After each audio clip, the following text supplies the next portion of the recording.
ओम शांति।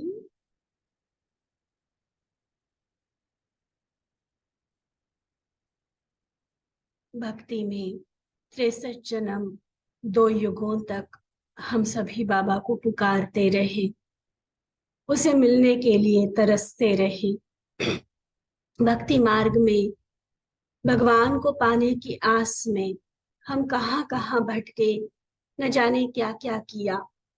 जप तप दान पुण्य तीर्थ आदि करते आए, लेकिन अब जब संगम पर बाबा आकर मिला है तो इस मिलन का अतीन्द्रिय सुख सिर्फ हम सच्चे गोपी वल्लभ के गोपियां ही जान सकती हैं। और इसी अतीन्द्रिय सुख का अनुभव कराने वाली आज की बाबा की मुरली। सदा मिलन के झूले में हम कैसे झूल सके, सदा वो अतीन्द्रिय सुख निरंतर रूप में आत्मा को कैसे महसूस हो सके, बाबा ने इस बारे में आज बहुत प्यार से हम सबके सामने एक्सप्लेन किया है। क्योंकि मुरली तो बाबा सुनाते रहे हैं, ज्ञान का सागर है, अथाह ज्ञान है बाबा के पास, और वो सारा ज्ञान तो बाबा देते रहते हैं। लेकिन आज बाबा ने विशेष कहा कि मैं बच्चों से मिलने आया हूँ, मिलन मनाने आया हूँ। और इस मिलन में मिलन मनाते हुए ही हम बाबा के समान बन जाते हैं। जैसे नदी सागर में समाती है तो वो खुद सागर कहलाती है, उसका अपना अस्तित्व नहीं रहता। बिल्कुल इसी तरह से हम भी बाबा के समान बनते जाए, इस बारे में बहुत क्लियर प्यार से बाबा ने हम सबके सामने स्पष्ट किया है। तो उतना ही प्यार से हम सभी सुनेंगे भी उस प्यार के सागर की लहरों में लहराते बाबा से मिलन मनाते रहेंगे। तो 2 अक्टूबर 1981 के बाबा के ये महावाक्य, जिसका सार है सदा मिलन के झूले में झूलने का आधार। सदा मिलन के झूले में झूलने का आधार।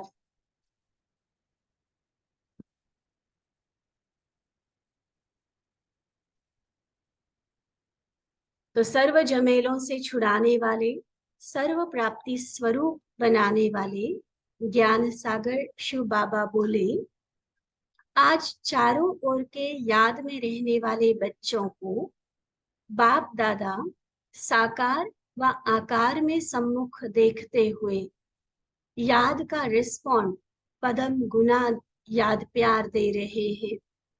आज मुरली की शुरुआत में ही बाबा ने याद प्यार दिया हम सभी को, चाहे सामने कोई बैठे हैं, चाहे आकार में बाबा के सामने उपस्थित है, जैसे कि हम सभी हैं।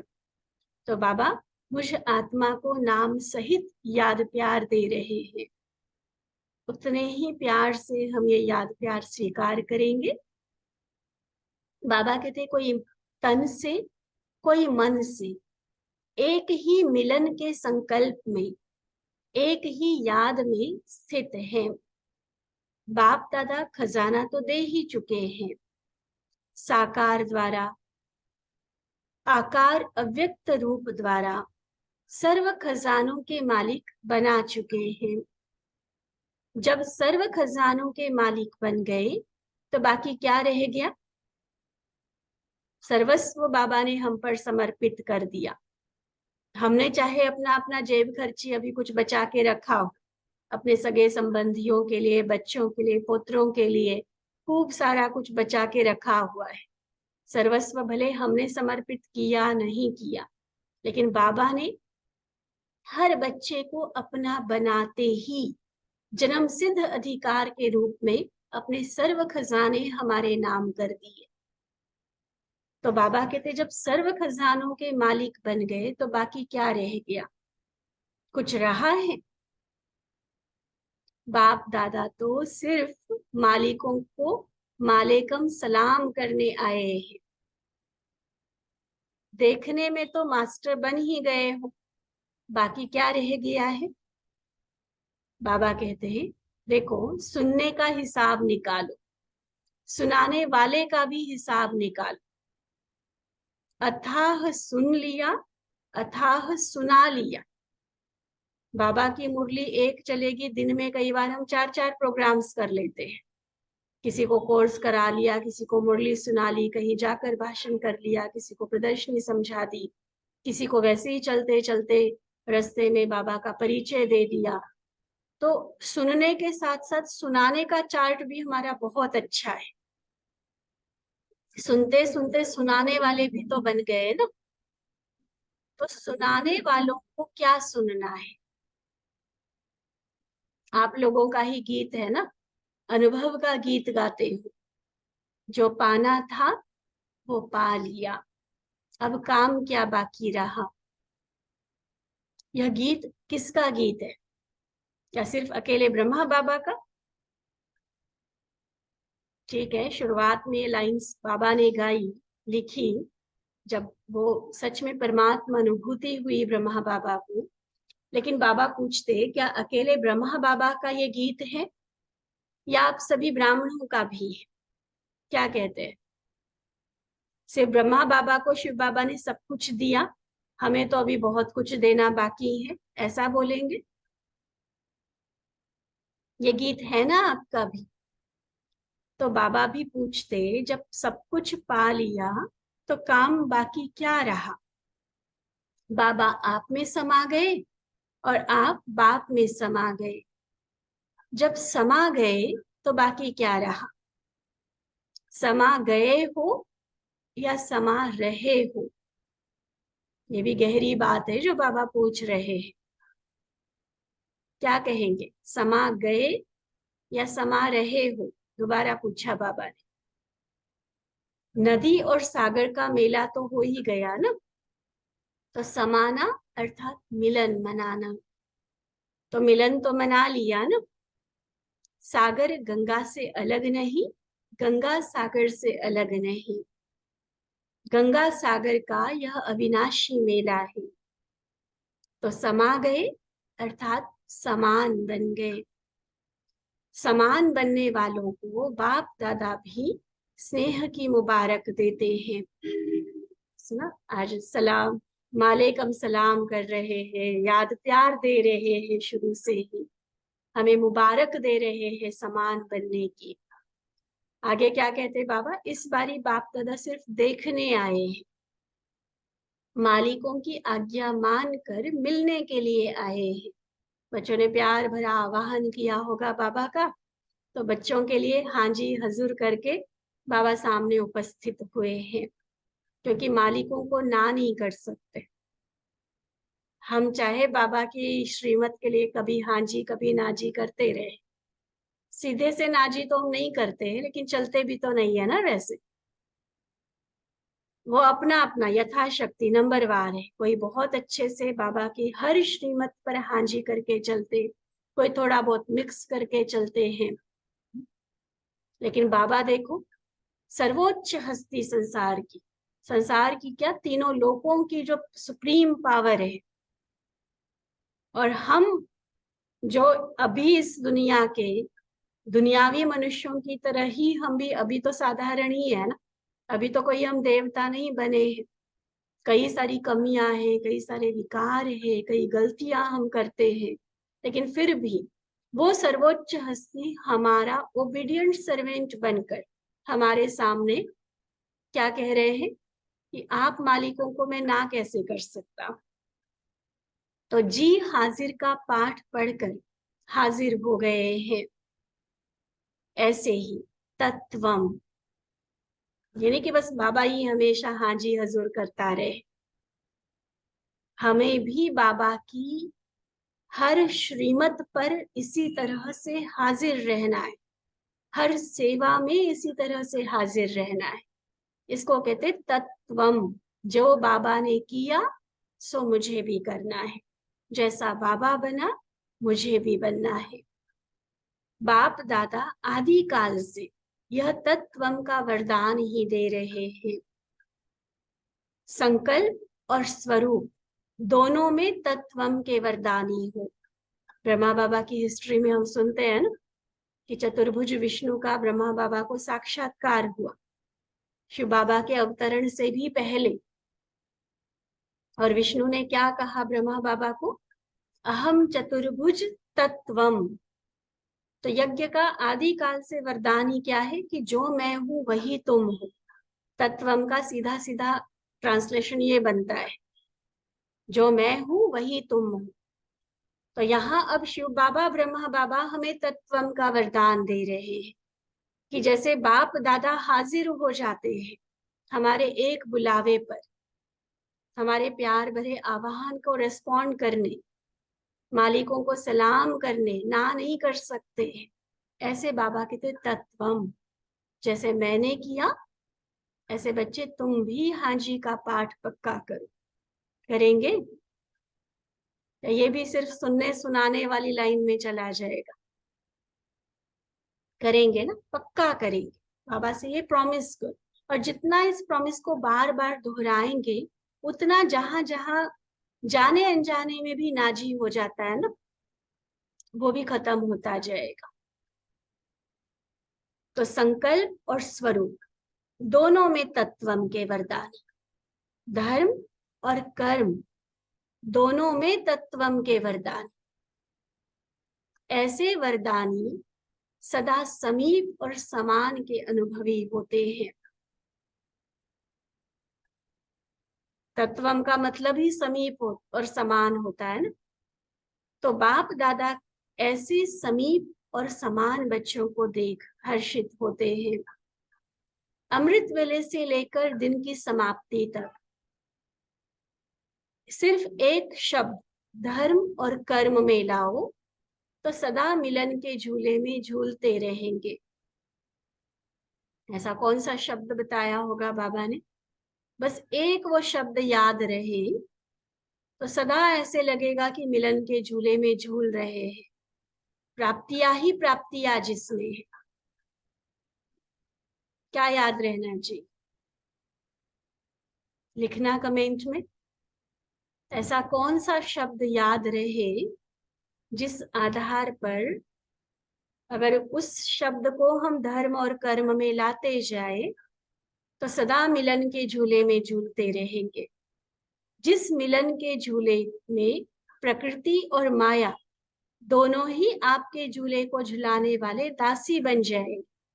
हमारे सामने पेपर बन के नहीं आएंगी माया और प्रकृति, हमें डराने का काम नहीं करेगी, हमें चैलेंज नहीं करेगी, लेकिन हमारी दासी बनकर हमारे झूले को झुलाते रहेंगे।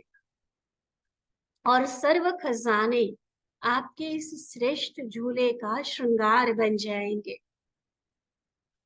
शक्तियों को, गुणों को मेहनत से धारण नहीं करना पड़ेगा। अगर ये शब्द याद रहे तो मेहनत नहीं करनी पड़ेगी, लेकिन वह स्वयं गुण और शक्तियां आपका श्रृंगार बनकर आपके सामने स्वतः ऐसा मिलन का झूला झुलाते रहेंगे जिसमें बाप और आप समान अर्थात समाये हुए हो। तो अब बाबा से सुनो। बाबा कहते ऐसे झूले में सदा झूलने का आधार एक शब्द, बाप समान। मेरा बाबा भी ठीक है, लेकिन बाप समान लक्ष्य है मेरा ये। मैं बाबा की बनी हूं तो बाबा से कम क्यों रहूं? जब बाबा ने मुझे देने में सब कुछ दे दिया, फिर मेरे जीवन में किसी तरह की भी कमी क्यों रहे? तो क्या याद रखेंगे? बाप समान। तो बाप समान याद रखेंगे तो बाबा के समीप भी रहेंगे, उसके संग भी रहेंगे, ऑटोमेटिक उसके रंग में रंगते जाएंगे। जो बाबा के गुण वो मेरे गुण, जो बाबा की शक्तियां वो मेरी शक्तियां, जो बाबा के संस्कार वो मेरे संस्कार, जो बाबा का कर्तव्य वो मेरा कर्तव्य, जो बाबा को पसंद वो मुझे पसंद, जो उसको नहीं पसंद वो मुझे भी नहीं पसंद। जो कहे बाबा करने के लिए मैं करती जाऊं, जैसा जीवन बाबा मेरा बनाना चाहे मैं वैसा बनाती जाऊं। ये है बाप समान। एक शब्द में सारी बातें आ जाती है। और ये बाप समान शब्द अगर याद रहे तो बाबा ने आज क्या कहा? सदा मिलन के झूले में झूलते रहेंगे। जिसके समान बनना होता है, दुनिया में भी देखो, अगर कोई बच्चा, कोई यूथ किसी के समान बनने का लक्ष्य रखे तो उसके ज्यादा से ज्यादा साथ रहने की कोशिश करेगा। सबसे पहली कोशिश होगी कि फिजिकली भी साथ रहा जाए। और मान लो फिजिकली नहीं पॉसिबल है, वो व्यक्ति कहीं और रहता है, कहीं विदेश में रहता है, या वहां तक पहुंच नहीं है हमारी, तो उसके बारे में हर चीज निकाल निकाल कर, चाहे नेट से, किताबों से, अखबारों से पढ़ते रहेंगे, जानते जाएंगे सारा। और वैसा बिल्कुल उसने जिन जिन ट्रिक्स को फॉलो किया, जिन जिन तरह के मेथड्स को अपनाया, स्ट्रेटेजीज को अपनाया, वो अपने जीवन में भी वो बच्चे अपनाते जाएंगे। क्यों? क्योंकि मैंने फलाने व्यक्ति के जैसा बनना है। तो यहाँ भी एक बार लक्ष्य पक्का हो गया कि मुझे बाप समान बनना है, तो ऑटोमेटिकली बाबा के साथ रहना, उस मिलन में मगन रहना, बाबा के ही गुणों की महिमा करना, शक्तियों का प्रयोग करना, ये ऑटोमेटिकली एक प्रोसेस बनती जाएगी। और इसी को बाबा ने एक शब्द में कहा, बाप समान शब्द याद रहे, धर्म और कर्म में आए तो सदा मिलन के झूले में झूलते रहेंगे, उससे दूर नहीं होना चाहेंगे कभी। बाबा कहते अगर समान नहीं बनेंगे तो समा भी नहीं सकते। अगर समाना नहीं आता तो जैसे संगम युग को गवाया, क्योंकि और किसी युग में तो भगवान मिलना नहीं है हमें। यह संगम युग ही नदी और सागर के समाने का मेला है। मेला अर्थात समान, मिलन मनाना।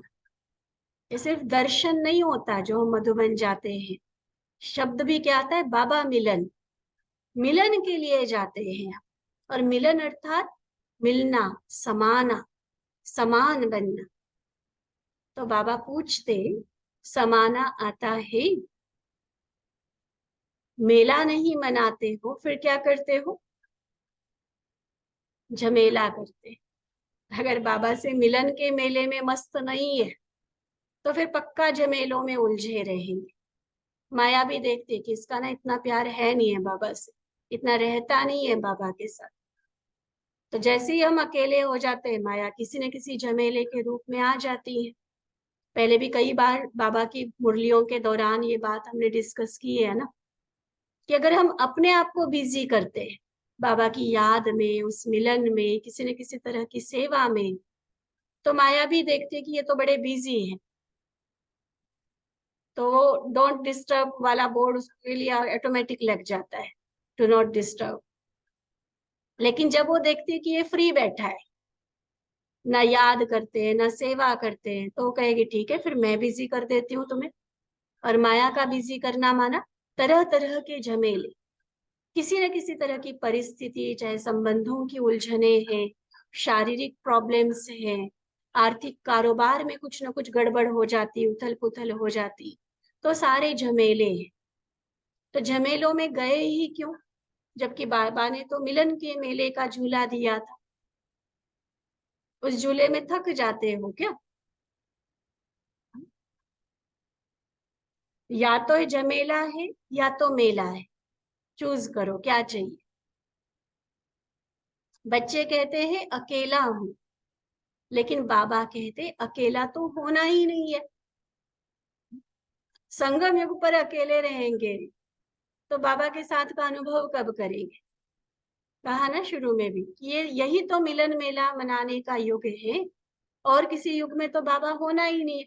और अभी भी बाबा को छोड़कर अकेले बन जाते, क्या करे, मैं अकेला हूँ, अकेले सब कुछ करना पड़ता है, अकेले खाना बनाना पड़ता है, अकेले इतना बड़ा काम करना पड़ता है, अकेले गृहस्थी चलानी पड़ती है, अकेले को ये सेवा करनी पड़ती है, क्या है ये अकेला? बाबा कहते संगम युग पर तो अकेला कभी होना ही नहीं है। जिसको अकेला कहते हो ना, ठीक है शरीर के रूप में भले आप साकार में अकेले, लेकिन बाबा उसमें भी साथ है अनुभव। संगम युग है ही कंबाइंड रहने का युग। बाबा को बांधे रखो पूरा अपने साथ, अकेले नहीं होना है कभी। 4 युग तो भगवान अकेला ही रहता है संगम, अपने परम धाम में। हमें तो फिर भी कई सारी आत्माओं का, देवात्माओं का साथ मिलता रहता है। तो बाबा का भी साथ निभाओ, और ये है तो अपने भले के लिए।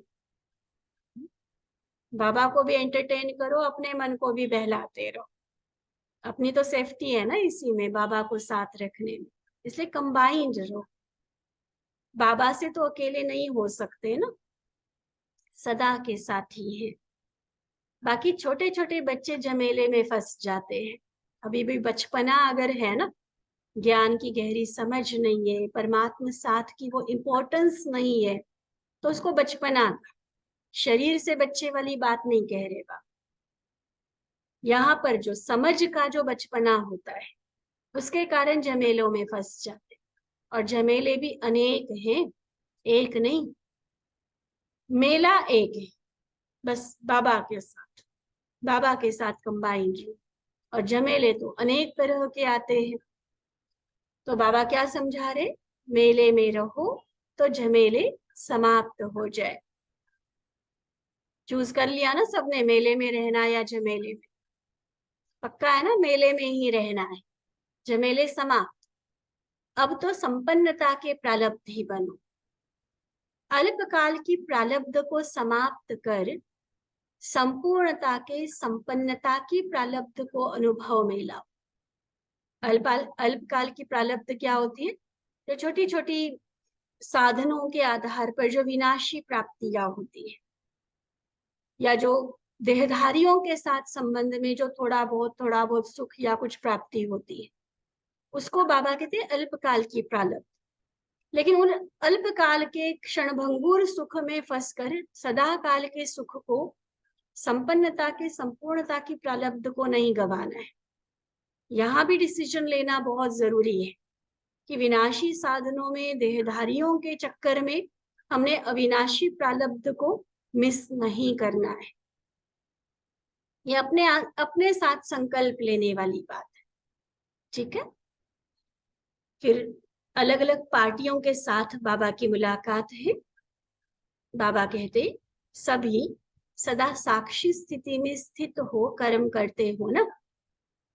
जो साक्षी हो कर्म करते हैं उन्हें स्वतः ही बाप के साथीपन का अनुभव जरूर होता है। साक्षी और साथी, जो भी कुछ हमारे आसपास चल रहा है, कोई कुछ कर रहा है, इवन देह से भी साक्षी होते जाओ, डिटैच होते जाओ, तो बाबा के साथ का अनुभव होगा। और अगर साक्षी नहीं तो बाप भी साथी नहीं। इसलिए सदा साक्षी अवस्था में स्थित रहो। स्पष्ट बता रहे बाबा, देह से भी साक्षी। मैं देह नहीं हूं, मैं देह में फंसी हुई आत्मा नहीं हूं, देह के अधीन नहीं हूं, मैं इस देह से अलग, डिटैच, इसकी मालिक आत्मा हूं। तो देह के संबंध, देह के साक्षी, तो स्वतः ही इस पुरानी दुनिया से भी साक्षी हो जाते हैं। देखते हुए, संपर्क में आते हुए, सदा न्यारे और प्यारे, यही स्टेज सहज योगी का अनुभव कराती है। तो सदा साक्षी इसको कहते हैं। छोड़ने की बात नहीं है, रहना भी सबके साथ है। जैसे देह को भी नहीं छोड़ना है, परिवार को भी छोड़ने की बात नहीं है। दुनिया भी परिवर्तन जब होगी, सतयुग आएगा, लेकिन तब तक तो इसी कलयुगी दुनिया में रहना है। तो देह, संबंध, कारोबार, दुनिया, साक्षी का मतलब क्या है? साथ में रहते हुए भी निर्लेप। आत्मा निर्लेप नहीं है। आत्मा तो जो भी कर्म करेगी उसका उस पर प्रभाव पड़ेगा, लेकिन आत्म अभिमानी स्टेज निर्लेप है। कितने इंपॉर्टेंट पॉइंट देखो आज की मुरली की। आत्मा निर्लेप नहीं है, लेकिन जब हम आत्म अभिमानी स्थिति में रहेंगे तो किसी भी तरह का माया का, प्रकृति का, लोगों के व्यवहार का, किसी भी तरह का प्रभाव हम पर नहीं हो सकता। जैसे कमल के फूल पर पानी या कीचड़ नहीं लग सकता है। तो रहेंगे भले इन सब के बीच में, लेकिन निर्लेप रहेंगे, उनके प्रभाव में नहीं आएंगे। जो निगेटिविटी उनके अंदर है, जो व्यर्थ सोच है या दुनिया की हलचल है, उन सबसे न्यारे रहेंगे। इसको निर्लेप कहा बाबा। ठीक है। बहुत प्यारा पॉइंट है। आपस में एक दूसरे को पूछ सकते हो। भले अव्यक्त मुरली सुनने का कईयों के पास नहीं होता टाइम, लेकिन ऐसे ऐसे जरूरी इतने जो इम्पोर्टेंट पॉइंट्स होते हैं, कभी कभी जब ज्ञानी हम आपस में बैठे होते हैं तो ऐसे शेयर करने चाहिए। खुद प्रैक्टिस तो करना ही है, मेन तो वही बात है, लेकिन आपस में शेयर करने से और ये पॉइंट्स पक्के होते जाते हैं। तो क्या कहा बाबा ने? जैसे साकार मुरली में भी पॉइंट आता है ना कि आत्मा निर्लेप नहीं है, तो उसके साथ हमें फटाफट ये पॉइंट याद आना चाहिए कि आत्म अभिमानी स्थिति निर्लेप है। उस पर किसी तरह का आकर्षण, प्रभाव, किसी का भी असर नहीं हो सकता है। तो आत्म अभिमानी स्टेज निर्लेप है, अर्थात माया के लेप व आकर्षण से परे है। न्यारा अर्थात निर्लेप। तो सदा ऐसी अवस्था में स्थित रहते हो। यो तो हमारा पहला पार्ट है, ये आत्म अभिमानी स्थिति। लेकिन कितना रहती है? बाबा चेक करवा रहे हैं। किसी भी प्रकार की माया का वार न हो। बाबा पर बलिहार जाने वाले माया के वार से सदा बचे रहेंगे। बाबा पर बलिहार जाने वाले माया के वार से सदा बचे रहेंगे। बलिहार वालों पर वार नहीं हो सकता। तो ऐसे हो ना, जैसे फर्स्ट चांस मिला है, वैसे ही बलिहार और माया के वार से परे रहने में भी फर्स्ट। दो बातों में फर्स्ट, बलिहार जाने में भी पहला नंबर लेना और माया के वार से कंप्लीट सेफ रहने में भी, निर्लेप रहने में भी पहला नंबर लेना, क्योंकि फर्स्ट का अर्थ ही है फास्ट जाना। तो इस स्थिति में सदा फर्स्ट, सदा खुश रहो, सदा खुश नसीब रहो। अच्छा, फिर सेकंड ग्रुप के साथ बाबा की मुलाकात। बैठे हैं ना सभी बाबा के सामने। बाबा पूछते, जैसे बाबा के गुणों का वर्णन करते हो, वैसे ही स्वयं में भी वे सर्व गुण अनुभव करते हो। जैसे बाबा ज्ञान का सागर है, सुख का सागर है, क्या वैसे ही स्वयं को भी ज्ञान स्वरूप, सुख स्वरूप अनुभव करते हो? या बाबा तो बहुत अच्छा, बाबा तो बहुत अच्छा, लेकिन मैं उतना अच्छा बनी? वो गुण, जिन गुणों के कारण बाबा इतना प्यारा है, वो गुण मेरे अंदर कितना आए? हर गुण का अनुभव, सिर्फ वर्णन नहीं, लेकिन अनुभव, अनुभव पर बाबा अंडरलाइन करा रहे हैं कि बाबा अगर प्यार का सागर है तो वो प्यार मुझे कितना महसूस, मेरे अंदर वो प्यार की क्वालिटी कितना वृद्धि पाई। बाबा सुख का सागर है तो मुझे सबको सुख देना आया, या बीच बीच में दुख देने वाले बन जाते हैं? बाबा शांति का सागर है तो क्या मेरा मन इतना शांत रहता है कि कैसी भी हलचल वाली परिस्थिति में भी मैं शांति का दान दे सकूं? इसको कहते हैं अनुभव, सिर्फ वर्णन नहीं। कई क्या करते हैं, बाबा का परिचय मिलता, ज्ञान में आते तो 32 गुणों वाला जो चित्र बना हुआ है ना बाबा का, 32 किरणों वाला, तो सारे रट लेते हैं। कई बार हम बहनें ही कहती हैं ताकि बाबा का परिचय अच्छे से अंदर तक समा जाए, इसलिए उसको रटने के लिए कहा जाता है। और कई बड़े सिंसियरली उन 32 के 32 गुणों को बड़े अच्छे से रट लेते हैं। तो वो तो शुरुआती स्टेज है ना, लेकिन क्या हमेशा सिर्फ वर्णन तक ही रहना है क्या? नहीं। अभी अभी सुना ना, बाप समान बनना है। तो जिन गुणों की बाबा की हम महिमा करते हैं, वो एक एक गुण मेरे अंदर कितना आए, प्रैक्टिकल व्यवहार में मैं उस गुण का प्रयोग कितना करती हूँ, उसमें मैं अनुभवी आत्मा कितना बनी, ये बाबा चेक करवा रहे हैं। तो हर गुण का अनुभव, जब सुख स्वरूप बन जाएंगे तो सुख स्वरूप आत्मा द्वारा सुख की किरणें विश्व में फैलेगी। क्योंकि मास्टर ज्ञान सूर्य हो तो सूर्य की किरणें सारे विश्व में जाती हैं। वैसे आप ज्ञान सूर्य बच्चों की ज्ञान, सुख, आनंद की किरणें सर्व आत्माओं तक पहुंचेगी। अनुभव माना सिर्फ अपने तक अनुभव करने तक इतना सीमित नहीं कर रहे बाबा, बाबा वाले गुणों का अनुभव है। तो प्रैक्टिकली बाबा जैसे सागर है, संपन्न है, ऐसे हम भी संपन्न समान बनकर वो किरणें औरों को देते रहेंगे। ऐसा नहीं कि बाबा का बनकर हम तो बड़े सुखी हो गए, बहुत अच्छी बात है सुखी हो गए, लेकिन वो सुख देने वाली सुखदाता में बनी तो कहूंगी बाप सुना।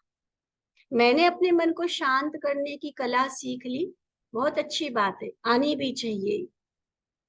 बाबा का बनकर इतने ऊंचे ज्ञान को सुनकर मन को शांत करना हमें आ गया, लेकिन उसी शांति की शक्ति से हम औरों के मन को कितना अचल बना सकते हैं, शांत कर सकते हैं, ये बाप समान बनना है। इसलिए बाबा ने सूर्य का एग्जाम्पल दिया, शांति की, सुख की, आनंद की, ज्ञान की किरणें जैसे सूर्य चारों ओर फैलाता है, वैसे हमारे द्वारा इन गुणों की किरणें फैलती रहे। जितने ऊंचे स्थान और स्थिति पर होंगे उतना चारों ओर ये किरणें स्वतः फैलेगी। साइंस का एक लॉ है, energy flows from higher level to lower level. ऊर्जा का प्रवाह जो है वो हमेशा ऊंचाई से नीचाई की तरफ होता है, ढलान की तरफ होता है, चाहे वो पानी हो, चाहे जो आध्यात्मिक ऊर्जा की हम बात कर रहे हैं उसका। इसीलिए कई बार क्लास में बहुत ज्यादा हम फोर्स तो नहीं करते हैं, लेकिन कभी कभी ये बात बताई जाती है कि जैसे हम किसी से दृष्टि ले रहे हैं, अमृत लेते, भोग लेते, सौगात लेते, तो एक्चुअली ये होना चाहिए कि जो जिनसे हम ले रहे हैं उनसे हमारा जो है वो नीचे होना चाहिए कद। अब क्या होता है कि बहनें मान लो बैठ के दे रही है, तो उसके हिसाब से आपको तो बिल्कुल ही जमीन पे बैठना पड़ेगा, तब नीचे होंगे। और फिर जमीन पे बैठने के हिसाब से हर एक के शरीर की हालत होती नहीं है, इसलिए फिर वो खड़े खड़े ही ले लेते हैं। लेकिन एक्चुअली ये होता है, हमने दादियों के साथ बहुत अनुभव किए, बड़ी दीदियों के साथ हमेशा हम रहे हैं।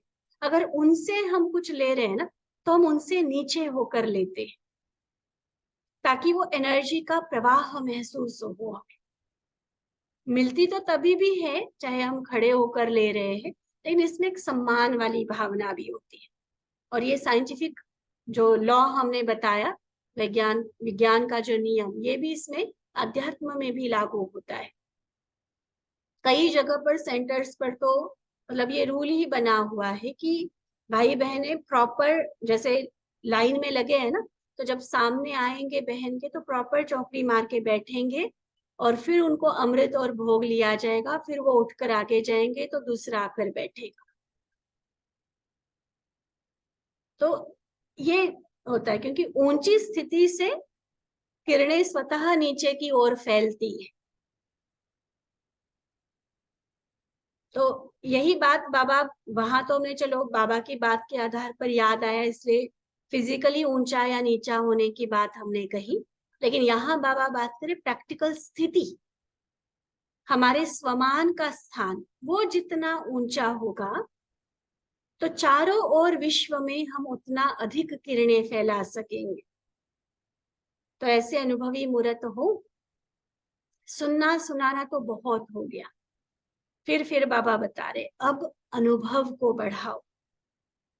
बोलना अर्थात स्वरूप बनना, सुनना अर्थात स्वरूप बनना हो जाए। सिर्फ बोलने सुनने तक सीमित नहीं रहे, लेकिन अनुभवी होकर स्वरूप बनकर हम ये सेवा करते चले। ठीक है। फिर तीसरे ग्रुप के साथ बाबा की मुलाकात। बाबा पूछते, सदा खुशी के खजानों से खेलने वाले हो ना? खुशी भी एक खजाना है, जिस खजाने द्वारा अनेक आत्माओं को मालामाल बना सकते हो। आजकल विशेष इसी खजाने की आवश्यकता है, खुशी का खजाना। और सब है लेकिन खुशी नहीं है ना? प्रैक्टिकल हालात आज के, टेम्पररी खुशी अगर मना भी लेते हैं तो भी वो प्रॉपर जैसे संतुष्टता का भाव होना चाहिए, वो नहीं रहता है, टेम्पररी बस। जैसे होता है ना, टेम्पररी थोड़ी सी बरसात हो जाए, एकदम से थोड़ा लगेगा ठंडा हो गया, लेकिन बाद में वो उमस एकदम से बढ़ जाएगी तो ज्यादा गर्मी हो जाती है। ये टेम्पररी खुशियों का हाल भी ऐसे ही होता है। जब तक वो मना रहे, पार्टी कर रहे, हंसना गाना चल रहा है, तब तक तो लगेगा बड़ा एंजॉय कर रहे, बड़ा एंजॉय कर। जैसे सब कुछ खत्म हो जाएगा, वो अकेलापन, वो दुख, वो गम, वो जीवन की प्रॉब्लम्स और ज्यादा हावी हो जाती है। इसलिए बाबा कहते टेम्पररी नहीं, बाबा हमें अविनाशी खुशियों की खान दे रहे हैं। दुनिया में बाकी सब कुछ मिलेगा, लेकिन अविनाशी सच्ची खुशी नहीं है। और आप सबको तो खुशियों की खान मिल गई, अनगिनत खजाना मिल गया है।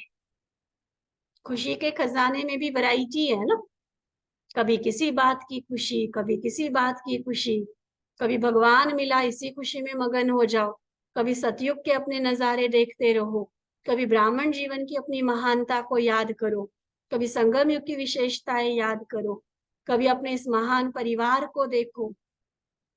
मुरली से ही अगर हम थोड़ा सा होमवर्क करें ना, डायरी में एक अलग से पार्ट बनाओ और 1 महीने तक बाबा सिर्फ जो खुशी दिलाने वाले पॉइंट्स बता रहे उसको नोट करते जाओ कि आज ये वाला पॉइंट बड़ा खुशी दिलाने वाला पॉइंट था। स्वर्ग की ही कितनी सारी बातें आएंगी देखो उसमें, अभी के कितने सारे सामान आ जाएंगे उसमें। अपने मंथन से लिखो तो भी बहुत अच्छी बात है, वो लिस्ट बना कि ये पॉइंट्स, ये जो बात आती है मुरली में या स्मृति में, तब एकदम से खुशी की लहर छा जाती है, एकदम खुशी का पारा चढ़ जाता है। चाहे अपने मनन चिंतन से लिखो, चाहे 1 महीना करके लगातार मुरली में नोट करते जाओ, आज 2 पॉइंट्स आ गए, आज 10 आ गए, आज 4 आ गए, उसको नोट करते जाओ। देखो खुशी भी अलग अलग बात की है, कहने को खुशी का खजाना, लेकिन उसमें भी वैरायटी। कभी बालकपन की खुशी, कभी मालिकपन की खुशी, तो कितने प्रकार के खुशी के खजाने मिले हुए हैं। तो वो वर्णन करते हुए औरों को भी माला माल बना सकते हो। तो इन खजानों को सदा कायम रखो और सदा खजानों से, खजानों के मालिक बनो। ठीक है, सदा बाबा द्वारा मिली हुई शक्तियों को कार्य में लगाते रहो। बाबा ने तो शक्तियां दे दी हैं, कहा ना ऊपर भी, बाबा ने जन्म से ही सारे अधिकार दे दिए, सारे खजाने हमें सौंप दिए, मालिक बना दिया बच्चों। अब सिर्फ उन्हें कार्य में लगा, शक्तियां मिली हुई है, ऐसा नहीं कि सहन शक्ति नहीं है, हम कार्य में नहीं लगाते, अपनी कंडीशंस के आधार पर चलने की कोशिश करते हैं। ऐसे हर शक्ति बाबा ने दी है, चाहे निर्णय शक्ति, परख शक्ति, एकाग्रता की शक्ति, सर्व शक्तियों से बाबा ने भरपूर किया है। इसलिए सिर्फ मिल गया है इसमें खुश नहीं रहो, लेकिन जो मिला है वो स्वयं के प्रति और सर्व के प्रति यूज करो, तो सदा मालामाल अनुभव करेंगे। ठीक है, जितना प्रयोग करेंगे, लगाते जाएंगे कार्य में, अनुभवी स्वरूप भी बनेंगे और वो खजाना और बढ़ता जाएगा, उससे औरों को भी लाभ मिलता जाएगा। तो फायदा ही फायदा है कार्य में लगाने। और फिर अगले ग्रुप के साथ बाबा की मुलाकात। बाबा पूछते, सदा वरदानी आत्माएं हो ना, इस समय विशेष भारत में किसकी याद चल रही है? अक्टूबर की मुरली है बाबा की, अक्टूबर में नवरात्रों के दिन होते हैं, तो किसका आवाहन हो रहा है? वरदानियों का, देवियों का। देवी अर्थात वरदानी, देवियों को विशेष वरदानी के रूप में याद करते हैं ना, तो ऐसा महसूस होता है कि हमें याद कर रहे हैं, या वो देवियां मंदिरों में कोई और है। अनुभव होता है कि हमें बुला रहे हैं, हमारी पुकार हो रही है। बाबा पूछते, भक्तों की पुकार महसूस होती है या सिर्फ नॉलेज के आधार पर जानते हो? देखो, एक है जानना और दूसरा है अनुभव होना, कि सच में मेरा आवाहन हो रहा है, मुझे जाकर उनकी आश पूरी करनी है। अनुभव होगा ना कि सच में मुझे बुला रहे, देखना कितना रहम जागेगा उनके लिए। तो वरदानी मूर्त बनने के लिए कौन सी विशेषता चाहिए? सब वरदानी हो ना, तो कौन सी विशेषता चाहिए? वरदानी की विशेषता क्या है? वे सदा बाबा के समान और समीप रहने वाले होंगे, अलग नहीं, कंबाइंड, और स्थिति में भी समान। अगर कभी बाप समान और कभी बाप समान नहीं रहते तो स्वयं के पुरुषार्थी ऐसी आत्माएं वरदानी नहीं बन सकती। अभी खुद में उलझे हुए, अभी खुद पर मेहनत कर रहे हैं, तो दूसरों को वरदान कैसे दे पाएंगे? क्योंकि बाप पुरुषार्थ नहीं करता, लेकिन वो सदा संपन्न स्वरूप में है, तो बाप समान कैसे होंगे? अगर बहुत पुरुषार्थ करते हैं ना, एक एक छोटी छोटी बात पर अभी भी खुद पर मेहनत करनी पड़ रही है, तो कहेंगे पुरुषार्थी छोटे बच्चे हैं, अभी बाप समान नहीं कहलाए। बाप समान माने नेचुरली ये चीजें हमारे जीवन का अंग बनती जाए। एक एक छोटी छोटी बात पर कड़वे शब्द नहीं बोलने हैं, मीठा बोलना है। अभी भी मुझे खुद पर मेहनत करनी पड़ रही है कि भाई ऐसा कोई कर्म ना हो जिससे किसी को दुख मिले। अभी भी खुद को बांधना पड़ रहा है, टेंशन देना पड़ रहा है, तो इसको छोटे बच्चे वाला कहेंगे। और नेचुरली मेरा मीठा स्वभाव बने, नेचुरली मैं सुख देने वाली बनूं, नेचुरली वो रहम की, कल्याण की भावना, सबके प्रति मित्रता, प्यार की भावना, अगर ये इमर्ज रहती रहे तो ये बाप समान है। ठीक है, तो बहुत छोटी छोटी बातों में भी स्ट्रगल कर रहे हैं माना छोटे बच्चे। समान अर्थात संपन्न, और ऐसे सदा समान रहने वाले अर्थात संपन्न रहने वाले ही वरदानी बनते हैं। सुना वरदानी की डेफिनेशन? एक तो रियलाइज भी हो कि मेरी पुकार हो रही है, तब इन बातों में भी हम संपन्न बनने के पूरी तरह से फोकस रहेंगे। अच्छा, ऐसे बाप समान सदा बाप के मिलन के, सदा बाप के साथ मिलन मनाने के झूले में झूलने वाले, पाना था वो पा लिया, ऐसे सर्व प्राप्ति स्वरूप, सदा हर संकल्प और बोल में, कर्म में जी हजूर और जी हाजिर करने वाले, ऐसे सर्वश्रेष्ठ आत्माओं को साकार द्वारा व आकार द्वारा मिलन मनाने वाले देश विदेश के सर्व बच्चों, बालक सो मालिकों को बाप का मालेकम सलाम और याद प्यार, साथ साथ श्रेष्ठ आत्माओं को नमस्ते। हम रूहानी बच्चों की रूहानी बाप दादा को दिल व जान, सिक व प्रेम से नमस्ते नमस्ते नमस्ते जी। अच्छा, ओम शांति।